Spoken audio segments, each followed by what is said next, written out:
Hello, അസ്സലാമു അലൈക്കും. നമുക്കിന്നൊരു ചുണ്ടയ്ക്ക് തോരൻ വയ്ക്കാം. കുറേ നാളായി ഞാൻ വിചാരിക്കുന്ന ചുണ്ടയ്ക്ക് തോരൻ വയ്ക്കണമെന്ന്. അപ്പോൾ ഇന്ന് കുറച്ച് ചുണ്ടയ്ക്ക് കിട്ടി. അപ്പോൾ നമുക്കിന്ന് തോരൻ വയ്ക്കാം. അപ്പോൾ ഞാൻ ചുണ്ടയ്ക്ക് എടുത്ത് ചക്കക്കുരു ഉണ്ട്. ചക്കക്കുരു ചുണ്ടയ്ക്കും കൂടെ തോരൻ വയ്ക്കാം. നമുക്ക് ഈ ചക്കക്കുരു ഒന്ന് ആദ്യം ഉരിച്ചെടുക്കണം. പിന്നെ ഈ ചുണ്ടയ്ക്ക് നമുക്കിതിൽ നിന്ന് അടർത്തിയെടുക്കണം, എന്നിട്ട് തല്ലിയെടുക്കണം. അപ്പോൾ നമ്മൾ ചക്കക്കുരു ഉരിച്ചെടുത്തിട്ടുണ്ട്. ഒരു സവാള എടുത്തിട്ടുണ്ട്. ഇത് പണ്ട് എൻ്റെ ഉമ്മ വെച്ചെന്ന് കഴിച്ചിട്ടേ ഉള്ളൂ. ഇതെനിക്ക് നല്ലപോലെ വെക്കാമെന്ന് പറഞ്ഞുകൂടെ, എന്നാലും നമുക്ക് നോക്കാം. പലയിടത്തും പല രീതിയിലാണ് വെക്കണം. ഞാൻ എൻ്റെ ഉമ്മ വെച്ച് തന്ന് ആ രീതിയിലാണ് ഞാനൊന്ന് വെച്ച് നോക്കുന്നത്. ഇത് ചുണ്ടയ്ക്ക് ഇനി നമുക്ക് ഇതിൽ നിന്ന് ഞെട്ടൊക്കെ എടുത്ത് കളഞ്ഞിട്ട് തല്ലി എടുത്തുകൊണ്ട് വരാം.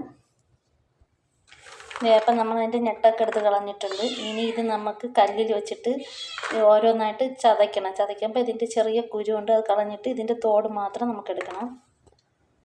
അപ്പം നമുക്ക് ഇടിക്കാനായിട്ട് ഞാൻ ഇവിടെ ഇടിയെല്ലാം എടുത്തിട്ടുണ്ട്. എന്നിട്ട് ഇനി ഇതിൽ നിന്ന് കുറച്ച് ഇങ്ങനെ വാരി ഇതിനകത്തിട്ട് ഈ കല്ല് വെച്ചിട്ട് ഇങ്ങനെ ഇടിക്കണം.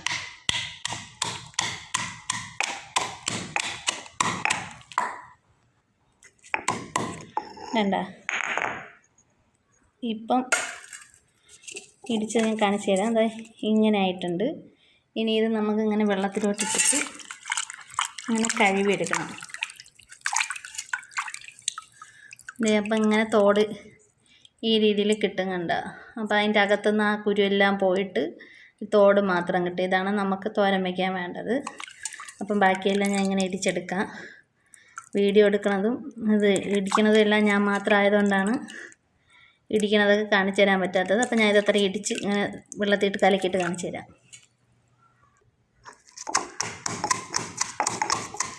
അപ്പം ദേ ഇത് ലാസ്റ്റും ഞാൻ ഇതുപോലെ ഇട്ട് കുത്തി ഉടച്ചിട്ടുണ്ട്. ഇത് പെട്ടെന്ന് തന്നെ വാരി വെള്ളത്തിലോട്ടിട്ടില്ലെങ്കിൽ കറുത്ത് പോവും. അപ്പം എന്താ അങ്ങനെ വാരിയിട്ട് ഇനി ഇത് നല്ലപോലെ കഴുകിയെടുത്ത് കാണിച്ചു തരാം. സവാള അരിഞ്ഞ് നമ്മൾ ചക്കക്കുരു കുറച്ചെടുത്തിട്ടുള്ളൂ. ചക്കക്കുരു അരിഞ്ഞ് വെച്ചിട്ടുണ്ട്. ഇനി ചക്കക്കുരു നമുക്ക് അടുപ്പ് വെച്ച് വേവിക്കാം. ഇത് ഫുള്ള് ഞാൻ തല്ലിയിട്ട് കഴുകി അതിൻ്റെ ചെറിയ കുഞ്ഞു കുഞ്ഞു കുരു ഉണ്ട്, അതെല്ലാം കളഞ്ഞിട്ട് വെച്ചിരിക്കണേണ്. ഇനി ഈ വെള്ളത്തിൽ നിന്ന് നമുക്ക് ഊറ്റിയെടുത്താണ് വേവിക്കേണ്ടത്. ആദ്യം നമുക്ക് ചക്കക്കുരു അടുപ്പ് വെച്ച് നല്ലോണം ചക്കക്കുരു വേവിച്ചിട്ട് ഇതും സവാളയും കൂടെ താളിച്ചിടാം. എന്നിട്ട് തേങ്ങ അരച്ചിടാം. നമ്മൾ ചക്കക്കുരു അടുപ്പിൽ വെച്ചിട്ടുണ്ട്. ഇനി അത് അവിടെ ഇരുന്ന് വേവിട്ട് വെന്തിട്ട് ബാക്കി ചെയ്യാം. ഇത് നമ്മളെ കാന്താരിയാണ്. അപ്പോൾ നമുക്ക് ഇതിൽ നിന്ന് കാന്താരി മുളക് പറിക്കാം. ഇത്രയും കാന്താരി മുളക് മതി, കുറച്ച് മതി എരിവ്.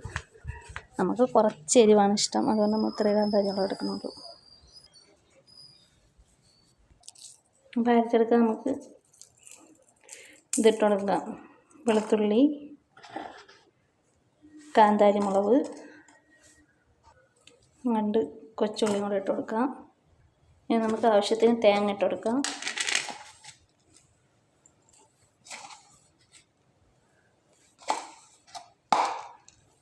തേങ്ങ ഇട്ടെടുത്തിട്ടുണ്ട്. ഇനി നമ്മൾ മഞ്ഞൾപ്പൊടി, നമ്മൾ ചെറിയ ജീരകം കൊണ്ട് ഇട്ട് കൊടുക്കാം. പണ്ട് എൻ്റെ ഉമ്മ വലിയ ജീരകം ഇട്ടാണ് അത് വേവിച്ച് തന്നിട്ടുള്ളത്. നമുക്ക് ചെറിയ ജീരകം ഇട്ട് കൊടുക്കാം. പണ്ട് വലിയ ജീരകമാണെന്നാണ് എൻ്റെ ഒരു ഓർമ്മ. എന്തായാലും ചെറിയ ജീരകമാണ് ഞാൻ ഇപ്പോൾ ഇട്ട് കൊടുത്തത്. ഇനി നമുക്കിത് അരച്ചെടുക്കാം. ഇനി നമുക്കിത് വേവിക്കാം.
അപ്പോൾ ഈ വീഡിയോ ഇഷ്ടപ്പെട്ട എല്ലാവരും ലൈക്ക് ചെയ്യുക, കമൻറ്റ് ചെയ്യുക, സബ്സ്ക്രൈബ് ചെയ്യുക, ഷെയർ ചെയ്യുക.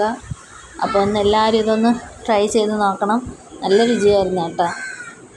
അപ്പോൾ ശരി, ബൈ ബൈ.